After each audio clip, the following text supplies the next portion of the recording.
दोस्तों सब्सक्राइब करें और इस बेल आइकन को दबाएं और पाएं वीडियो सबसे पहले। मैं भारत को भारतीयता की मान्यता के आधार पर फिर से खड़ा करना चाहता हूं, उस काम में लगा। एक पुरानी कहानी है जो दस्तावेजी है, कल्पना की नहीं है। एक अंग्रेज अधिकारी था कर्नल कूट, वो हैदर अली से लड़ा। हैदर अली ने उसको परास्त किया। परास्त करने के बाद उसकी नाक काट दिया, क्योंकि हमारे राजा ज़्यादा से ज़्यादा यही करते थे, गला नहीं काटते थे, नाक काट दिया, कान काट दिया। क्यों? क्योंकि नाक कटना ही बहुत बड़ी बदनामी होती थी। तो नाक काट दिया उसका। कटी हुई नाक लेके वो भागा। कर्नल कूट वो खुद अपनी डायरी में लिख रहा है कि जब मैं युद्ध में हार गया, हैदर अली ने मुझे नाक काट दी, हाथ में लेकर मैं भागा और हैदर अली की सीमा खत्म हुई मैसूर राज्य की, तो बेलगाम नाम का एक गांव आया।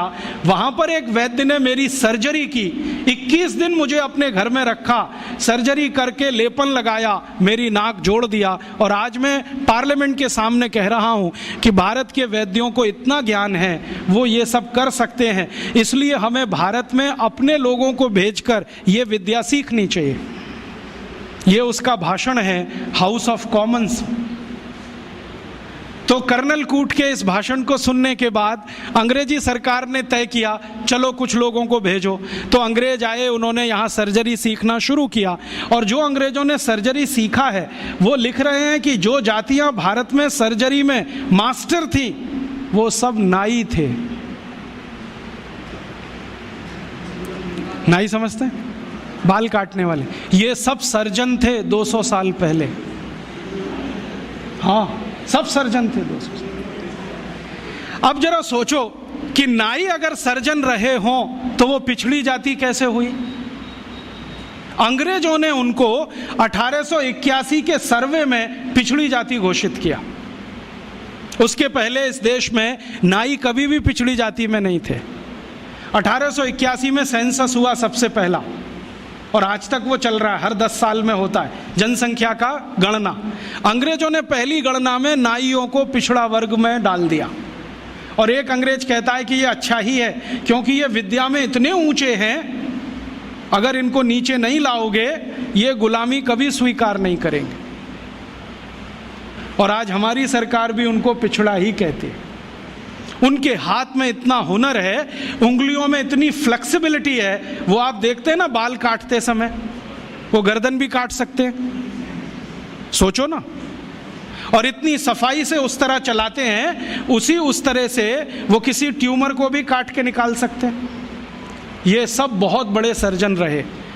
और आज से 200 साल पहले के दस्तावेज बताते हैं कि कांगड़ा और उसके आसपास, कुर्ग और उसके आसपास, मैसूर और उसके आसपास जितने सर्जरी सिखाने वाले केंद्र थे, उन सबके आचार्य नाई ही थे जातियों।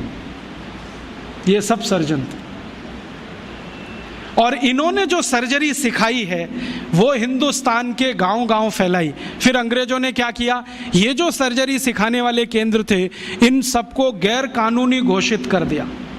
एक कानून बनाया जिसका दुर्भाग्य से नाम है इंडियन एजुकेशन एक्ट। उसमें इंडियन कुछ भी नहीं है, नाम उसका इंडियन एजुकेशन एक्ट। उस कानून में उन्होंने ये तय किया कि भारतीय विद्याओं को सिखाने वाले जितने भी केंद्र हैं वो सब गैर कानूनी हैं। तो उन पे ताले डलवाए गए, नहीं डाले तो मरवाया गया, उनको आग लगवाई गई, कितने लोगों को जिंदा जला दिया। वो कहानी सुने तो आपकी आंखों से आंसू निकल आए। ये अत्याचार 100 साल हुआ, उसमें ये विद्या खत्म हो गई।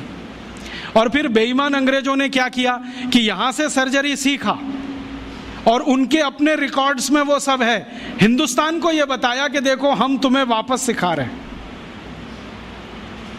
और यहां से सर्जरी सीखकर जो डॉक्टर बने लंदन में, उन्होंने fellow of the royal society की स्थापना की, जिसमें डिग्री लेने के लिए आज हमारे डॉक्टर जा रहे हैं। और उस प्रमाण पत्र को लाके दरवाजे पे बड़ा टांगते हैं। मैं देखो FRS, उसमें शहद लगा के चाटो तो विटामिन C भी ना मिले।